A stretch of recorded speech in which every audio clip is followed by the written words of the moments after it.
Hi all, welcome back to Music Reel. Michael, Nikki and Mark here. Today we're going to talk to you guys about one of the most important things in your life. And it's all about reading, being able to read a room and create a night and create a memorable experience. For instance, when you go and see a live band, for instance, like if you go to the entertainment center or you go to a festival and you see this 1 hour show that has highs and lows and all these sort of things that blow your mind, that's not just stuff they did off the top of their head, and thank goodness the crowd was into it. Those things are specifically designed and scripted and all put together to create an experience where you guys come and see a show and have your minds blown. Then you go and tell everyone about it, and all of a sudden, with videos and people putting things online, they've created this magical type of scenario around their live performance. So for musicians that are out in pubs, essentially you're entertainers. So your job out there is to entertain and to find ways to engage with your crowd and to put on a similar type of performance where the people that are watching are engaged and want to come in and be involved in the show. And secondly, that they want to come back and see you and that the venue goes, wow, that was a great performance. Can we get that act back? So how do we do that? How do we do that, Michael? How do we do it? Well, the first way to do it is to view everything that you do from the point of view that you yourself are watching the show.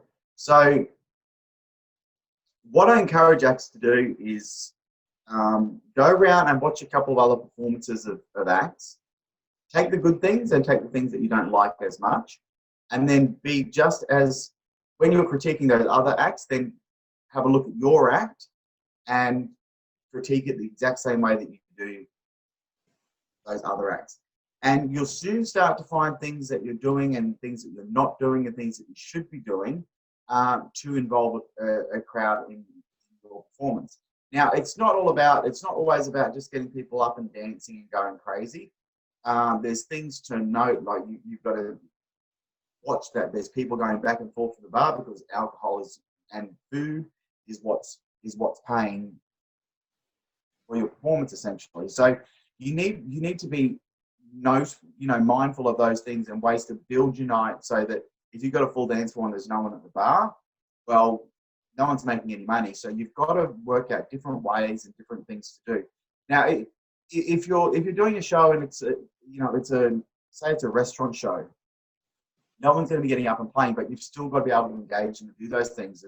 And little tips that I have when I'm doing those sort of things is watching people's legs under the table. And if you see that leg tapping, you're right there. You're right where you need to be. If you see people leaving and getting up and shrugging their head at you, you're probably not doing the right thing. So you've got to be able to adjust what you're doing in real time, but also having a plan of how you're going to start, where the middle's going to be, where the end is going to be. One of my really big gripes is, and as good as iPads are and having the lyrics all in front of you and that sort of thing, I really find that a really big mistake that people make is they're so worried about singing all the songs, singing all the words perfectly.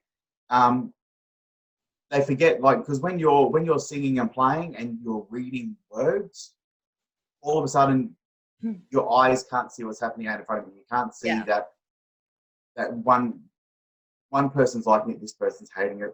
Okay, all these people are liking it. So I would say do your homework firstly and learn the words. If you don't know the song, don't play it. If you know it most of the way and there's a few words you mess up, no problems. No one even notices. But yeah, you need to keep your eyes out and on what's happening out in front of you, because the sooner you can do that, the sooner you'll actually be able to see what is happening, the same way that when you go and watch a show, from audience point of view, what you want to see. So it's being able to do those things and looking at things throughout the night of, okay, what can I do to engage the audience more? Can I get them to clap their hands? get them to request songs, Yeah. and doing things to engage them, and get one table requesting songs, you've got the crowd, because then you can say, all right, who's over at another table that wants to request a song, and they can start requesting off each other and doing things like that to get involved in the show. And they're really simple things. So It's all stuff that requests are important, right? So it's that way. That's the way you find out what the people in front of you want to hear. that's your rather than just target sort of market guessing. research. Yeah. Because we have a lot of song lists that come into us, guys, don't we, that are quite small and they're quite limited. And we sort of scratch our heads to think, what are you guys going to do when the crowd wants something different, when they're looking for something? And as Michael said, audiences engagement is why you're there. And so requests is such an important aspect of building the show. So, Michael, what you're saying is go and see what other bands are doing. Go and work out what the songs are, what songs are actually working, what songs do people actually want to hear, because that's why you're there, right? Yeah. I remember I had a residency, 18 years ago, and it was part of my actual agreement. We had to build a Sunday sesh at a very well-known establishment that had they used to have a great Sunday sesh. They lost the whole Sunday sesh, and we had to build it up from scratch. So what was a part of my performance contract and part of my agreement, which is now something I still do to this day, is in the breaks I had to take around a set list, and before I started the gig, I would place a song list on every table, and then it was asking people for requests. And then in the breaks, I'd go around with, either memorizing in my head or writing on a piece of paper or a coaster, and look saying, hey, I'm playing up there. I don't know if you noticed today, but if you've got any requests, let me know and I'll play them for you. If I don't know them, when I come back next week, I'll play them.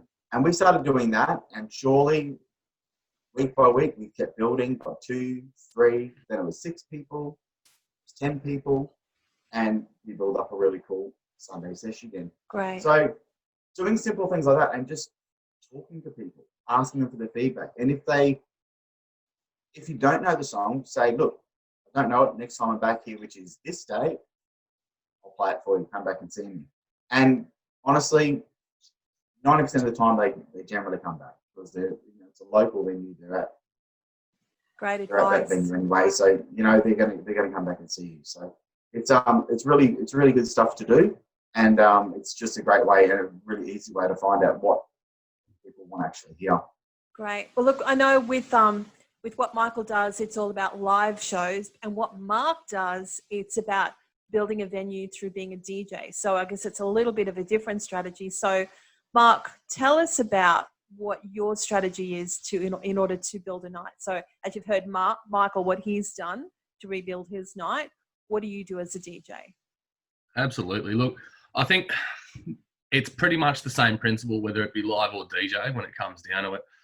It's just about being really, really connected with the room that you're playing to that night. If that means you have to muck around and be a little bit, try different things out, then do it. You know what I mean? If you're not getting a reaction, try A, B, C, D, and whichever one works, go down that line.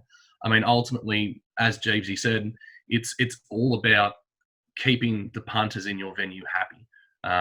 If they're not happy, they're going to find somewhere or another venue somewhere that they like and they enjoy and that they have a good time at. So ultimately, it's taking the me thing out of it and doing it all for the crowd.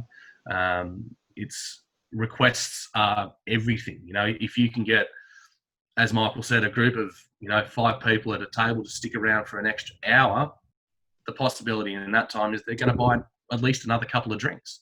So it's ultimately keeping those punters happy, keeping them rotating from the dance floor to the bar. Something I learned very, very early in the piece was something called the yo-yo principle, which was, it's great to have a dance floor packed for an entire 5-hour gig, but the venue's probably not actually making much money out of that whatsoever.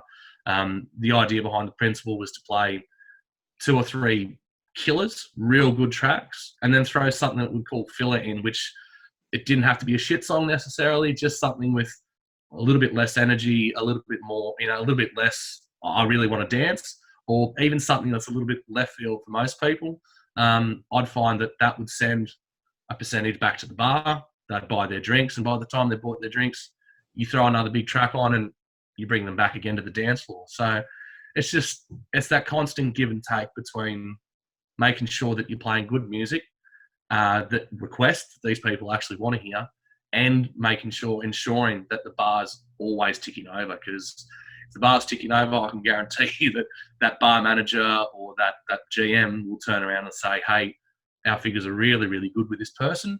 I want them back. I want to give them more gigs. Great. So really, as you've heard, to be a successful artist, now what we're talking about today is cover artists, is connecting to the crowd, connecting to what the venue wants of you, because they've created this event. You're there in order to build it and keep people eating, drinking, and having a great time there. So Michael and Mark have given you some really great tips. Remember, it's not about you, it's about what they want. So requests are so important. You've got a strategy for building the night. And so I hope that these tips have helped you, given you some ideas, some places to start. And we look forward to the next time we get together and talk to you about some different tips for the music industry. See you next time. See ya. Hey guys.